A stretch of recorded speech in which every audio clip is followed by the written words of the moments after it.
বাঙালি জাতির রক্তে রক্তে কোটা আর বৈষম্য ঢুকে গেছে। ডিপ্লোমা সিন্ডিকেট এতটা প্রচন্ড যে তারা শেষ ভবন থেকে শুরু করে বিজিআরআই বিএডিসিতে কৃষিবিদ যারা বিএসসি কৃষিবিদ তাদের কোনো সুযোগ দিচ্ছে না। নবম গ্রেডে শুধু বিএসসি ডিগ্রি ছাড়া আর কেউ পরীক্ষা দিতে পারবে না। দশম গ্রেডে সবাই পরীক্ষা দিতে পারবে। আমাদের নলেজটা আমরা ঠিক মতো অ্যাপ্লাই করতে পারতেছি না, ফলে কৃষিবিদ সেক্টরটা একটা ধ্বংসের দ্বার প্রান্তে চলে গেছে। আমি অপরাধ, আমি দেখা করি আমরা ডিপ্লোমা বলে আমরা কি স্টুডেন্ট ছিলাম।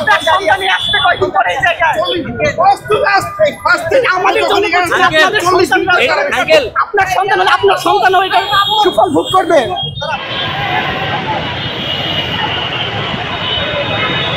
যে কোনো রেভলিউশনে এমনি হয় না, সবারই সেখানে একটু কন্ট্রিবিউট রাখতে হয়। তো এই যে যারা, হ্যাঁ আমরা বুঝতে পারছি যে এখানে একটু ওনাদের কষ্ট হচ্ছে স্বল্প সময়ের জন্য, কিন্তু এই সুফলটা তো ওনারাও ভোগ করবে।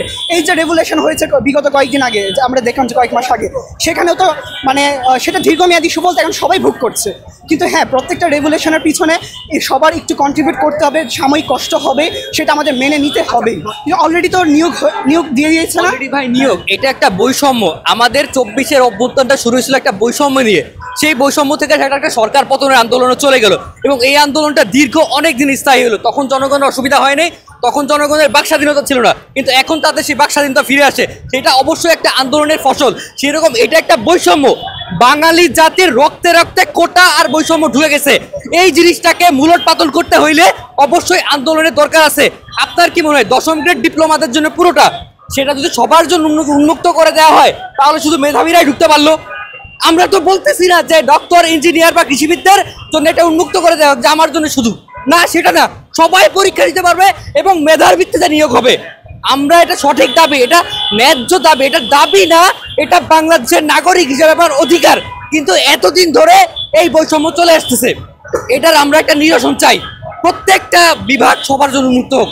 নবম গ্রেডে শুধু বিএসসি ডিগ্রি ছাড়া আর কেউ পরীক্ষা দিতে পারবে না। দশম গ্রেডে সবাই পরীক্ষা দিতে পারবে। আমাদের মূল 3টা দাবি নিয়ে আমরা দাঁড়িয়েছি। তো 3টা দাবির পূর্বে আমি আপনাদের প্রথমে একটা বিষয় বোঝাই সংক্ষেপে, যেটা হচ্ছে ডিপ্লোমা কৃষিবিদ এবং বিএসসি কৃষিবিদের মধ্যে পার্থক্য। দেখুন, যারা ডিপ্লোমা থেকে পড়াশোনা করে তারা এসএসসিতে সায়েন্স, আর্টস, কমার্স যে কোনো ব্যাকগ্রাউন্ড থেকে তারা এসে ডিপ্লোমাতে ভর্তি হতে পারে। আর আমরা যারা বিএসসিতে ভর্তি হই তারা এসএসসিতে বিজ্ঞান বিষয়ে এবং এইচএসসি বিজ্ঞান বিষয়ে পড়াশোনা করে দীর্ঘ একটা কম্পিটিটিভ ভর্তি পরীক্ষার মাধ্যমে আমরা এবার বিএসসিতে ভর্তির সুযোগ পাই। বান্ডেল থাকলে প্রতি সেনমানিতে টাকা বাঁচবে। বিকাশ সেনমানি বান্ডেল কিনে জিতুন প্রতি লেনদেনে। এবং দেখা যাচ্ছে আমরা এখানে বিভিন্ন থিওরিটিক্যাল পাশাপাশি অনেক প্র্যাকটিক্যাল বিভিন্ন নলেজ অর্জন করতেছি। এবং এক্ষেত্রে যে সমস্যার সৃষ্টি হয় যে বিএসসি যারা এগ্রিকালচার, আমরা যারা কৃষিবিদ আছি, তাদের জন্য চাকরি সেক্টরে মাত্র 200 থেকে 300টা সিট আমাদের বরাদ্দ দেয় এবং ডিপ্লোমাদের ক্ষেত্রে 2200 থেকে 2300টা সিট বরাদ্দ দেয়।